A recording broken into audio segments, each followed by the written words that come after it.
नमस्कार, मैं हूं सुधीर चौधरी और डीएनए में आपका स्वागत है।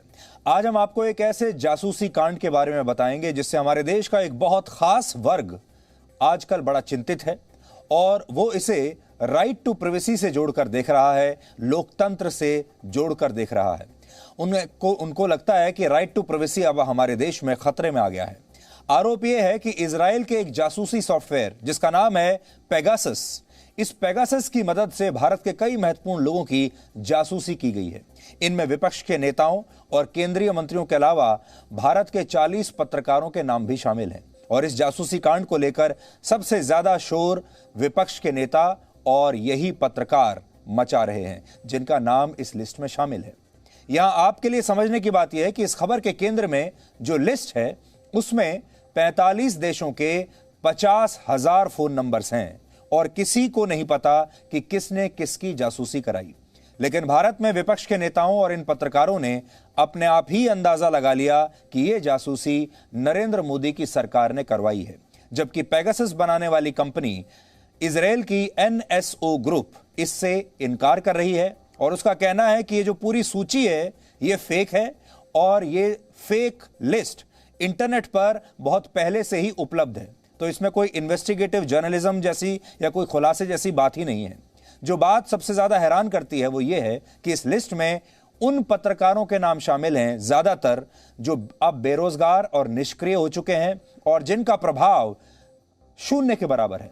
कुल मिलाकर ऐसा लगता है कि जिस तरह झूठ के पैर नहीं होते वैसे ही इस कहानी के भी पैर नहीं है। इस कहानी में शोर तो बहुत ज्यादा है लेकिन तथ्य बहुत कम है। इस बात की काफी आशंका है कि भारत के लोकतंत्र को अस्थिर करने के लिए यह एक विदेशी चाल हो जिसमें हमारे ही देश के अपने ही लोग साजिश का हिस्सा बन गए हैं।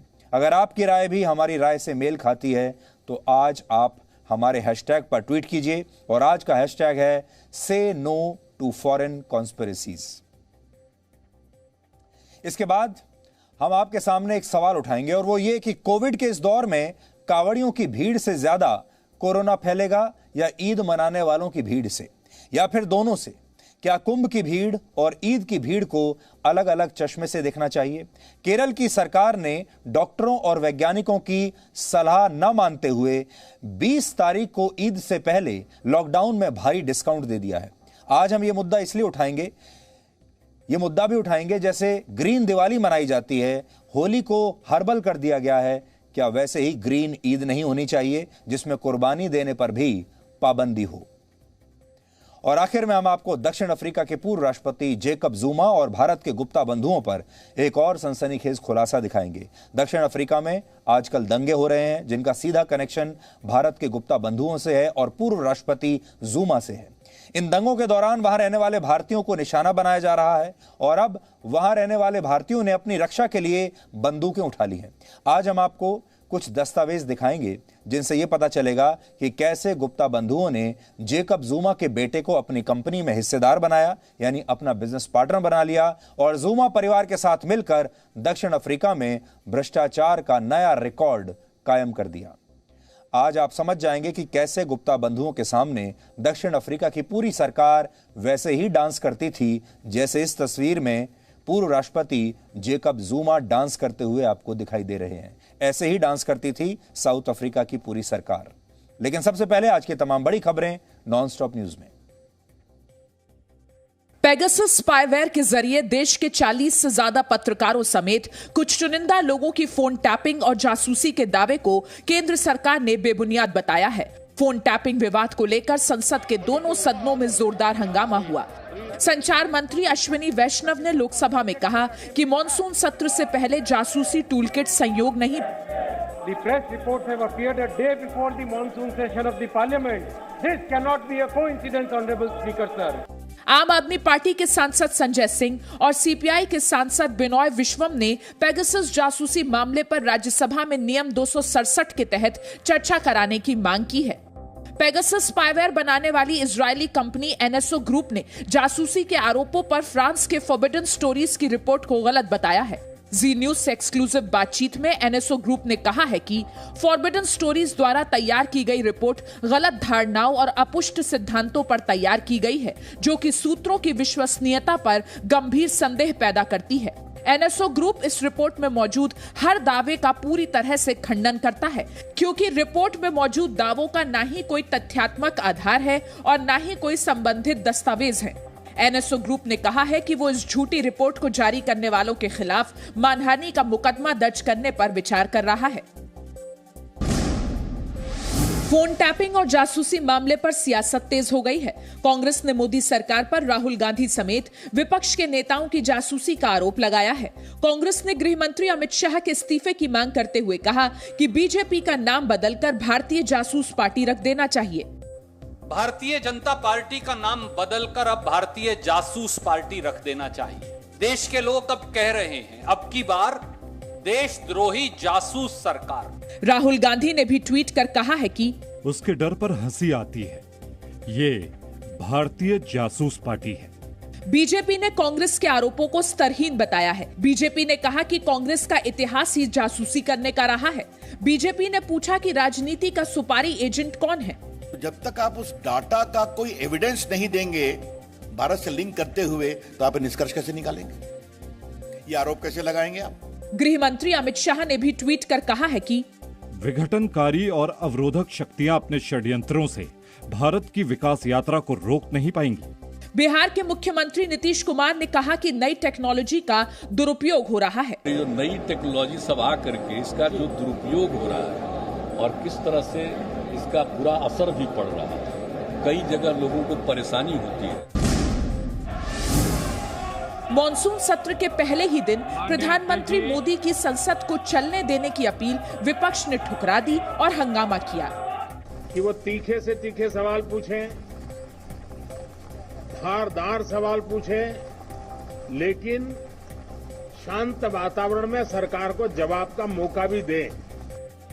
सदन में जैसे ही प्रधानमंत्री मोदी नए मंत्रियों का परिचय कराने उठे, विपक्ष ने नारेबाजी और हंगामा शुरू कर दिया। देश के दलित मंत्री बने, देश की महिला मंत्री बने, देश के किसानों के बेटे मंत्री बने, ये बात कुछ लोगों को राज नहीं आती है। प्रधानमंत्री राज्यसभा में भी नए मंत्रियों का परिचय नहीं करा सके। विपक्ष ने लगातार नारेबाजी की।